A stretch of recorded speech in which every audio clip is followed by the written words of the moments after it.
आता तरी बसते गवली करू दे आणि तिच्यावर बलात्कार करण्याची भावना. नुसता अत्याचार नाही, तिचे तुकडे तुकडे करेपर्यंत. काय घडलं स्वारगेटला? बस गाडीत बलात्कार. आजचं कीर्तन ऐकताय तर सावध व्हा. सध्या तर आम्हाला सांगायला जीभ उचलं नाही, एवढं पुढे गेलंय दादा वातावरण.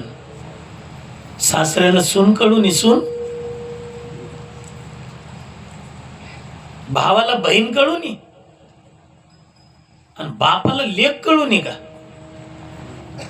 अहो जनावर तरी बरे ना, मग त्यांना तरी कळतंय कुठं काय करावं. सध्या माणसाला कळ नाही. आणि माझे इथं जमलेल्या सगळ्या भक्तिमती मी तुमच्या भावासारखा आहे, कोणाच्या मुलासारखा असेल. ह्या भावाचं आणि ह्या तुमच्या लेखाचं थोडं ऐका, खरंच ऐका. तुमच्या इकडे राखी पौर्णिमा असते का? ते असते ना. ह्यांना ओवाळता ना, यांना ओवाळल्यानंतर राखी बांधल्यानंतर हे तुम्हाला ओवाळणी टाकतात का?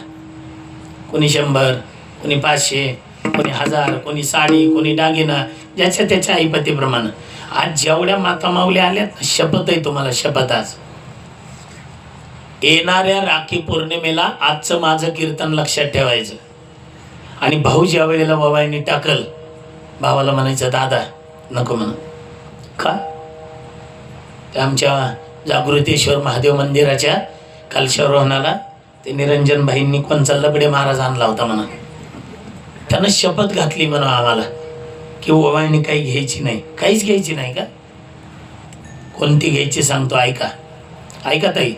आई भावाला म्हणायचं आज राखी पौर्णिमा आहे ना, हे कुंकाचा टिळे मी तुझ्या कपाळाला लावलाय ना, हे आत्ता 2 मुटके तुझ्या कपाळाला लावून मी ओवाळलेत ना. आत्ता ही पंचारती तुला ओवाळली ना, आता मी तुला राखी मानली ना, तू माझा भाऊ आहे ना, मी तुझी बहीण आहे ना. या घरातून ज्या वेळेला बाहेर पाऊल टाकशील, रस्त्याने चालताना, बोलताना, एसटीत बसताना, जगात कुठेही फिरताना, तुला जगातल्या जेवढ्या स्त्रिया दिसतील तेवढ्या स्त्रियांमध्ये मी दिसू दे, म्हणजे बहीण दिसू दे. तेव्हा या देशातले अत्याचार बंद होणार आहे. नाहीतर राहतील मंदिर, राहतील का मंदिराला कळस? राहील का माता भगिनींच्या कपाळाला कुंकू? आणि त्यांनी कधी असं समजायचं नाही हे हिंदू शांत बसलाय म्हणून.